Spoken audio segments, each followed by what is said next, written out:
من بعد ماتش طلائع الجيش والتعادل الغير مرضي للزمالك، خرج علينا اخواتنا الاهلاويه يقول لك شوف ربك، وهم مش عارف ايه قعدوا ماسكين في حته ان احنا هاجمنا اللعيبه وهم ماسكين اللعيبه شتيمه وسلخ بعد الماتش.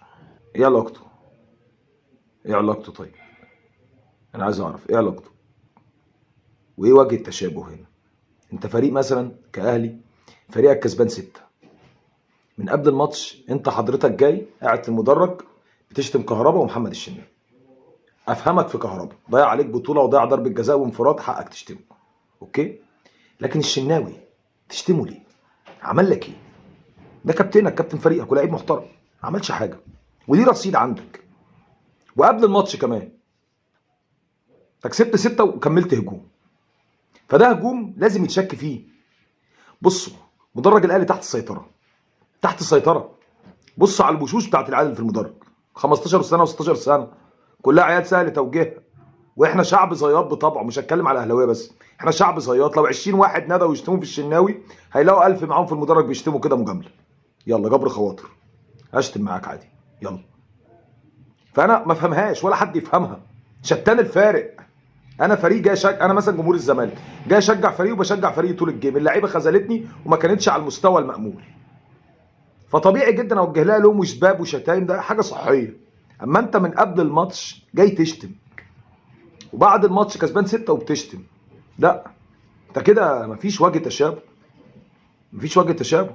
انت على طول دماغك لازم تسرح في حته تانية خالص، ان الجمهور ده موجه، ان الهتاف ده مدفوع الاجر، ان الناس اللي شتمت محمد الشناوي شتمته لاسباب، لاسباب مش لمصلحه الاهلي ولا خوفا على الاهلي، لمصلحه ناس تانية خالص. دور انت بقى على مين اللي ليه مصلحه، دور انت على مين اللي ليه مصلحه. كلنا عارفين مين اللي ليه مصلحه. دور انت بجد شوف مين اللي ليه مصلحه في حاجه زي كده. محمد الشناوي مثلا قدم مستويات هايله مع الاهلي، والله لا سنين في التوب فورم. لعيب رفض عرض النصر السعودي ب 3 مليون دولار في السنه عشان يفضل مع الاهلي، والاهلي بيعده واداره الاهلي بتعده انه يبقى كادر بعد الاعتزال. وهو السمات الشخصيه بتاعته قائد فعلا، يعني محترم متزن تمام التمام. انت بتوجه له اسباب قبل الماتش ليه؟ ليه؟ وحتى لو هو بيقدم مستويات مش احسن حاجه الفتره الاخيره، ما حقلكش تشتمه، ما هو ياما شالك، ما حقلكش تشتمه. فانا مش قادر افهم الصراحه اللي ربط بين الموقف ده والموقف ده، دماغه فيها ايه؟ دماغه فيها ايه الصراحه؟ هو اي حاجه وخلاص، اي ربط وخلاص، كلكم بقيتوا يعني ما ربيطه. جمهور نازل، بعض الجمهور قبل الجيم بيشتم 2 لعيبه.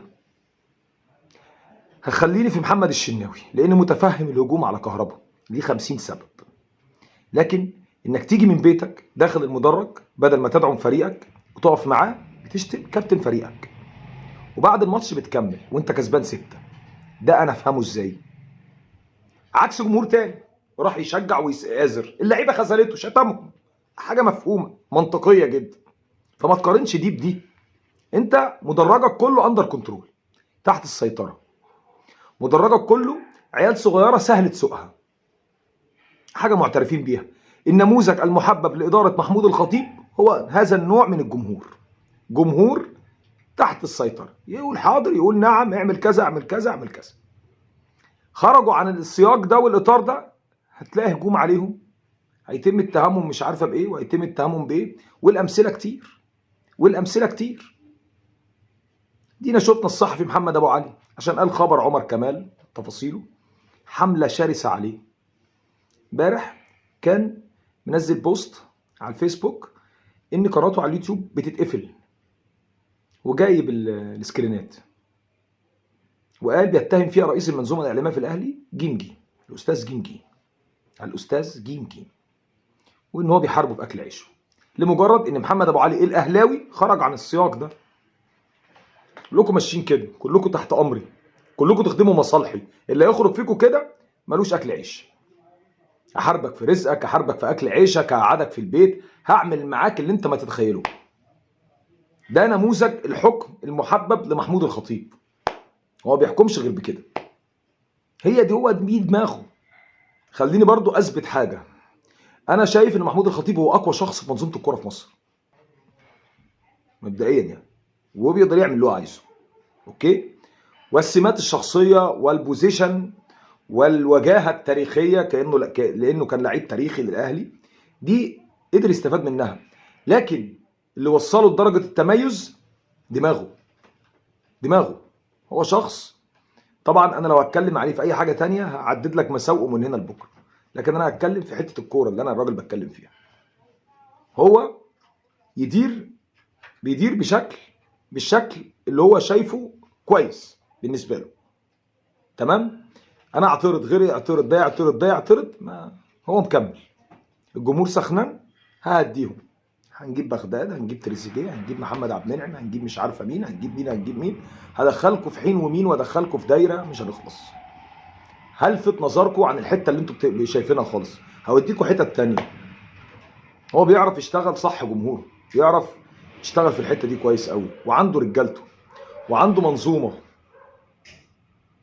الا يخرج بره النسق ده، واللي يخرج بره الخط اللي رسمه محمود الخطيب مش هيبقى ليه وجود. انت اهلاوي محسوب علينا، قول اللي احنا نقوله لك، قول اللي يخدم مصالحنا.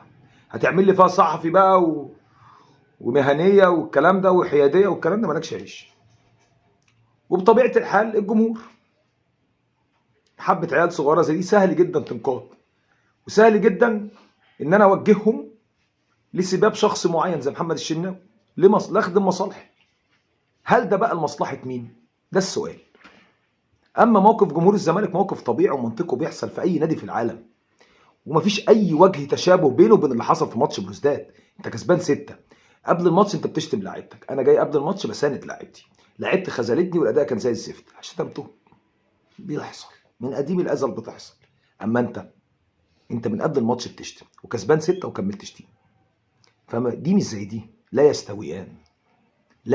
وشتان الفارق بين مدرج الزمالك ومدرج الاهلي. مدرج الزمالك مدرج مشجعين كوره بجد، مدرج ناس مشجعين كوره. مدرج الاهلي انا ما ينفعش اقول عليهم ناس اصلا. والله العظيم شويه عيال مش عارفين حاجه، مش دارانين باي حاجه، ومعاهم ناس محترمه. اكيد في ناس محترمه، بس الناس المحترمه جايه عامله كده وبتتفرج على الماتش، لا بتشتم حد ولا بتعمل حاجه وبتمشي. باقي العيال ممكن لو 2 ندهوا كذا يا شناوي هتلاقي 50,000 واحد وراهم بيشتموا، لان احنا شعب صياد.